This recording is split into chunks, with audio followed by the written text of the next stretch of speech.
Bismillahirrahmanirrahim. Assalamualaikum warahmatullahi wabarakatuh.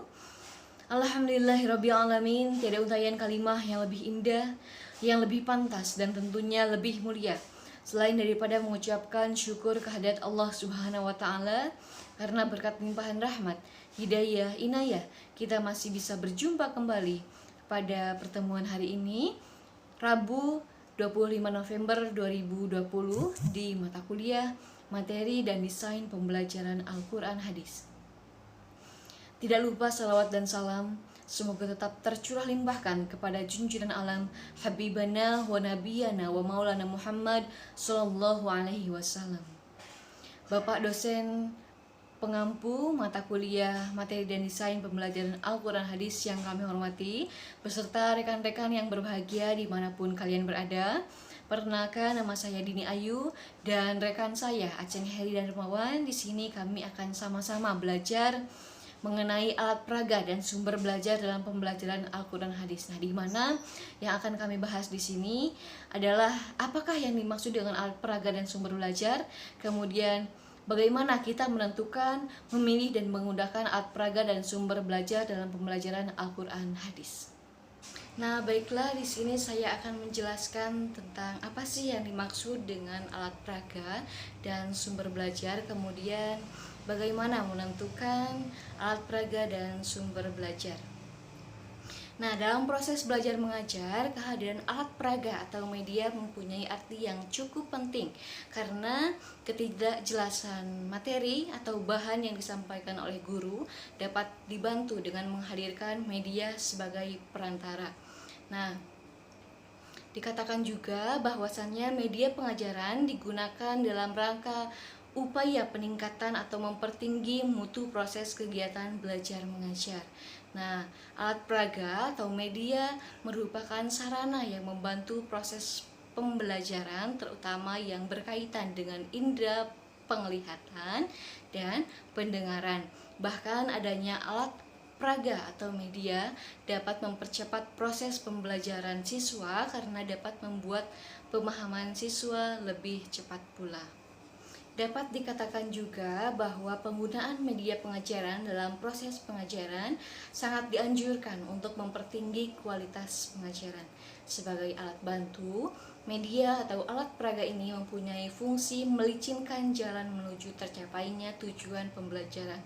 Nah, media adalah alat, metode, dan teknik yang digunakan dalam rangka meningkatkan efektivitas komunikasi dan interaksi edukatif antara guru dan siswa dalam proses pendidikan dan pengajaran di sekolah.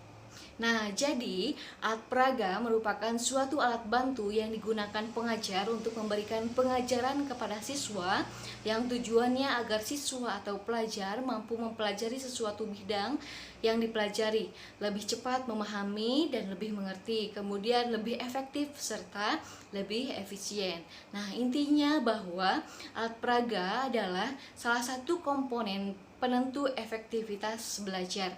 Nah, di mana alat peraga ini mengubah materi ajar yang abstrak menjadi konkret dan realistik. Nah, kemudian apa sih yang dimaksud dengan sumber belajar?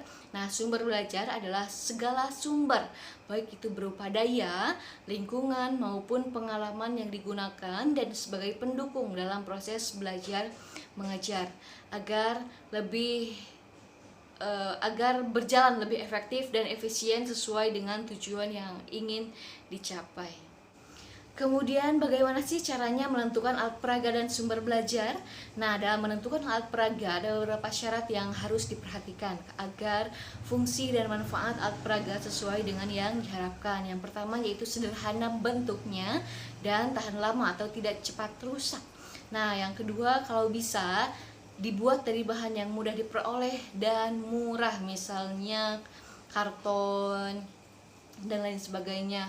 Kemudian mudah dalam penyimpanan dan penggunaannya, memperlancar dan memperjelas pengajaran. Kemudian harus sesuai dengan usia anak dan bentuk dan warnanya harus menarik sehingga lebih menarik perhatian siswa. Nah, kalau ditinjau dari tipe atau asal-usulnya, sumber belajar dapat dibedakan menjadi dua, yaitu yang pertama, sumber belajar yang dirancang, contohnya buku pelajaran, modul, program VCD pembelajaran, program audio pembelajaran, dan sebagainya. Kemudian yang kedua, sumber belajar yang sudah tersedia dan kita tinggal memanfaatkannya, contohnya seperti surat kabar, televisi, dan sebagainya. Nah, mungkin hanya itu penjelasan dari saya mengenai apa yang dimaksud dengan alat peraga dan sumber belajar dan bagaimana menentukan alat peraga dan sumber belajar. Kemudian pembahasan yang selanjutnya akan dibahas oleh rekan saya. Kepada Aceng Heri Darmawan, dipersilahkan. Assalamualaikum warahmatullahi wabarakatuh. Terima kasih kepada Teh Dina yang telah memberikan waktu untuk saya untuk melanjutkan materi yang sekarang yang akan saya sampaikan, yaitu adalah nomor bagian 3, terampil memilih alat peraga dan sumber belajar dalam pembelajaran Al-Quran dan hadis. Di memilih itu memang salah satu hal yang sulit ya, karena memilih itu hampir kalau memilih itu pasti ada memilahnya gitu. Nah, dalam memilih alat pembelajaran hadis itu adalah ada dua faktor, yaitu satu model pemilihan media. Nah, pemilihan media ini ada yang istilahnya dalam dan ada yang istilahnya dari luar. Kalau yang dari dalam itu adalah alat atau media atau alat peraga gitu yang ditentukan oleh Kemendikbud.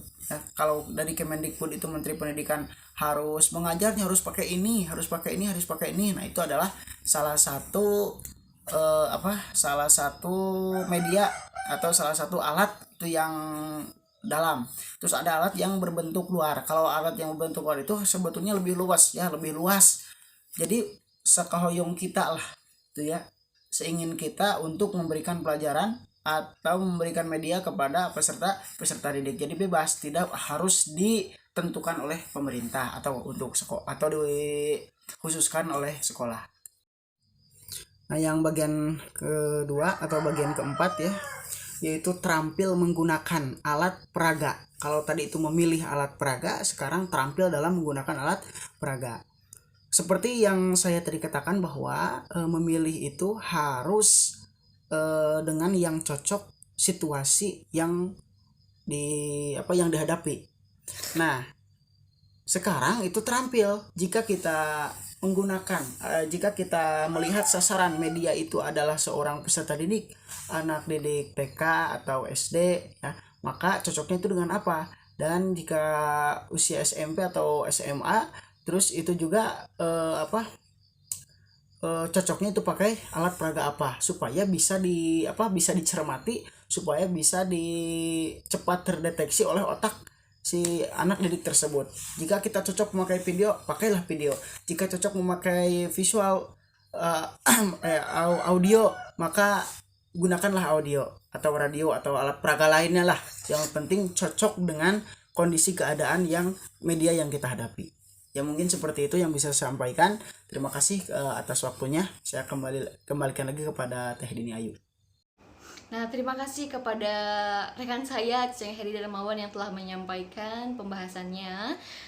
Bapak dosen yang kami hormati dan rekan-rekan berbahagia dimanapun kalian berada, terima kasih atas segala perhatiannya. Mohon maaf atas segala kekurangannya, karena kami masih dalam tahap pembelajaran.